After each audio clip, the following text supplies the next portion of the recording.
आज हम पढ़ेंगे कक्षा 8 का 10वां पाठ संस्कृत की पुस्तक रुचिरा से नवनीतम। पाठ का नाम है नवनीतम। इसमें मनुस्मृति से कुछ श्लोक लिए गए हैं, उनका आज मैं आपको हिंदी में अर्थ बताऊंगी। इसमें लिखा है अभिवादनशीलस्य नित्यं वृद्धोपसेविनः चत्वारि तस्य वर्धन्ते आयुर्विद्या यशो बलम। अर्थात कहा गया है कि जिस मनुष्य के अंदर अभिवादनशीलस्य नित्यं वृद्धोपसेविनः, अभिवादन मतलब सबको, बड़ों को प्रणाम करने का जो गुण है, जो उसका शील है, जो उसकी आदत है, बड़ों को, अपने से बड़े बुजुर्गों को प्रणाम करने का जो उसका स्वभाव है, नित्य वृद्धोपसेविनः, और बड़ों को, वृद्धों की सेवा करना, प्रतिदिन बड़े वृद्ध लोगों की सेवा करना जिस मनुष्य का स्वभाव होता है या जिसकी आदत होती है, ऐसे व्यक्ति के चत्वारि तस्य वर्धन्ते आयुर्विद्या यशो बलम। ऐसे व्यक्ति के आयु, विद्या, यश और बल, ये चारों चीज़ें उस व्यक्ति के, चत्वारि मीन्स चारों चीज़ें, तस्य वर्धन्ते उसके बढ़ जाते हैं। जिस व्यक्ति को के अंदर अभिवादन करने की, प्रणाम, सबको प्रणाम करने का स्वभाव और अपने से बड़ों की सेवा करने का स्वभाव जिसका होता है, उसके ये चारों चीज़ बढ़ जाती है। क्या? एक तो उसकी आयु बढ़ती है, उसकी विद्या बढ़ती है, उसका यश अर्थात उसकी प्रसिद्धि संसार में फैलती है और उसका बल भी बढ़ जाता है। अगला श्लोक है यम माता पितरौ क्लेशं सहेते संभवे नृणाम न तस्य निष्कृतिः शक्या कर्तुं वर्षशतैरपि। अर्थात मनुष्यों के जन्म के अवसर पर, है ना, जब मनुष्य उत्पन्न होता है, जब बच्चा पैदा होता है, उस समय पर निर्णाम संभवे सहेते, मनुष्य के अर्थात मानव के उत्पन्न होने के समय पर माता पितरौ अर्थात माता और पिता, यम जिस क्लेशम क्लेश को अर्थात कष्ट को सहते हैं, जिस प्रकार के कष्ट को माता पिता सहते हैं, कब?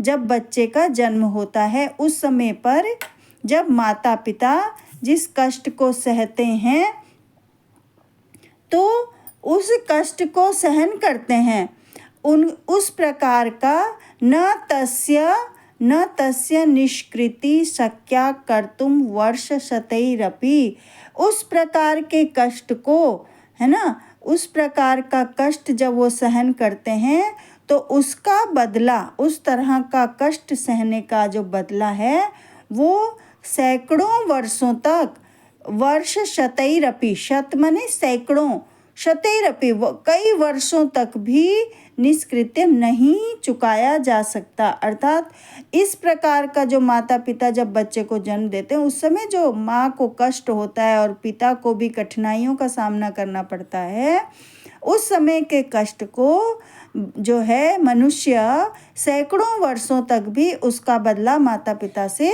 नहीं चुका सकता है।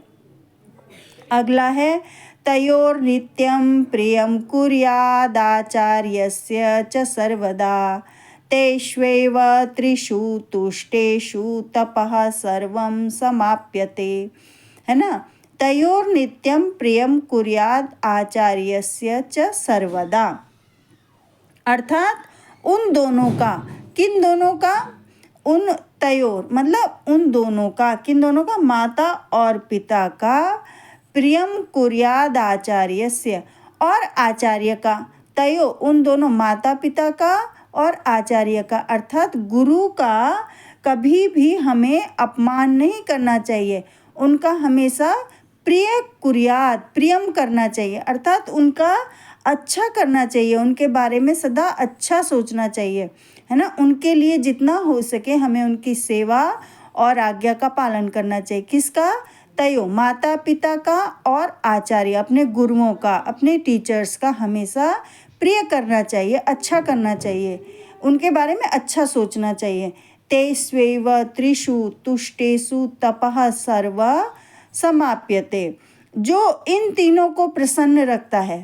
तेष्वेव त्रिषु तुष्टेषु, जो व्यक्ति इन तीनों को, किन तीनों को? अपने माता पिता को और अपने गुरुओं को जो प्रसन्न रखता है, तुष्ट, संतुष्ट रखता है, खुश रखता है, इन तीनों को तपः सर्व समाप्यते, उसके सारे के सारे तप संपन्न हो जाते हैं। अर्थात वो, उसको किसी और प्रकार के तप करने की आवश्यकता नहीं है। जो इनको खुश रख पाता है तीनों को, वो सारे तपों से संपन्न हो जाता है, उसको सारे तपों का फल मिल जाता है। ठीक है। सर्व, अगला है सर्वम परवशम, सर्वं परवशं दुःखं सर्वमात्मवशं सुखम् एतद्विद्यात् समासेन लक्षणं सुख दुःखयो। सर्वं परवशं दुःखम, दुख क्या है कि मतलब परवशम, पर माने दूसरों के वश में हो जाना, जो अपने आप को दूसरों के वश में कर लेते हैं, वो सबसे बड़ा दुख है। और सर्वम आत्मवशम सुखम, और जो है अपने वश में होना, सब कुछ आत्मवश, अपने इच्छाओं को, अपने आप को, अपने अनुशासन को अपने वशीभूत होकर करना, है ना, वो सबसे बड़ा सुख है। और सर्वम परवशम, और अपनी इच्छाओं को, ये नहीं कि मतलब दूसरों के वशीभूत हो जाना कि भाई दूसरा अच्छा है तो उसी की तरह चलने लगो, मतलब जैसे दूसरे को दिखाई दे वैसा ही करने लगो, तो ये सबसे बड़ा दुख का कारण बनता है।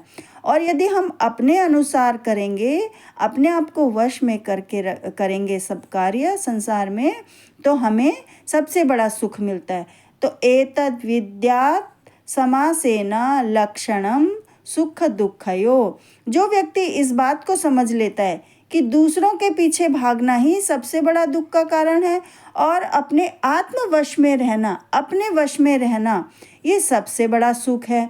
तो एतद् विद्या, जो इस विद्या को समझ लेता है, समान रूप से समझ लेता है, तो यही सुख और दुख का लक्षण है। वो व्यक्ति हमेशा सुख और दुख के लक्षण को समझते हुए जीवन जिएगा। अगला है यत् कर्म कुर्वतो अस्य स्यात् परितोषो अंतरात्मनः तत्प्रयत्नेन कुर्वीत विपरीतम तु वर्जयेत्। तो इसमें क्या कहना चाहता है वो? इसमें कह रहा है कि मनुष्य जो है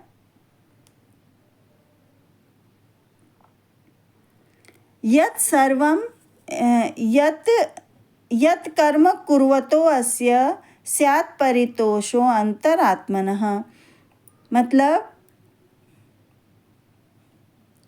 जिस कार्य को करने से अंतरात्मा संतुष्ट होती हो। यत् कर्म कुर्वतो अस्य स्यात् परितोषो अंतरात्मनः, जिस कार्य को कुर्वतो करने से, यत् कर्म कुर्वतो, जिस कार्य को करने से अपनी अंतरात्मा संतुष्ट होती हो, मतलब खुश होती हो, तत्प्रयत्नेन कुर्वीत, उस कार्य को प्रयत्नपूर्वक कर लेना चाहिए।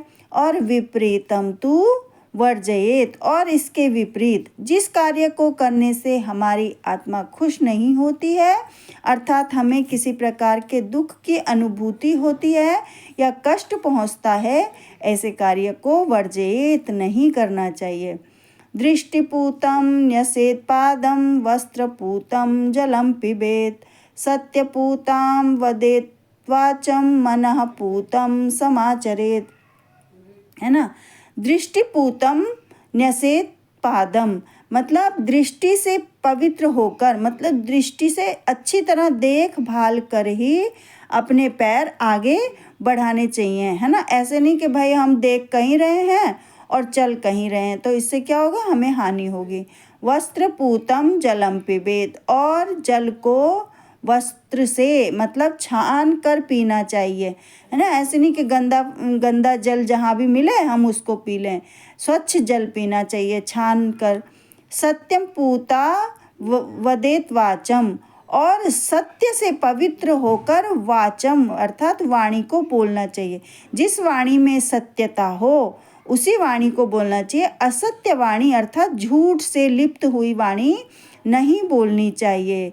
ऐसा करने से और मन से पवित्र उत्तम आचरण करना चाहिए, और मन से पवित्र होकर, है ना, अपना आचरण करना चाहिए। ऐसा मनुष्य सभी जगह सफल होता है। हमें जीवन में ऐसा कार्य करना चाहिए। तो ठीक है बच्चों, आपको ये वीडियो अच्छी लगे, इससे आपको कुछ लाभ मिलता हो तो इसे लाइक, सब्सक्राइब और शेयर ज़रूर करना, जिससे कि मैं आगे आने वाली वीडियो का भी लिंक आपको भेज सकूँगी। और अधिक से अधिक शेयर करो इस वीडियो को, आगे भी मैं और पार्ट लेकर आऊँगी आपके लिए। जय हिंद बच्चों।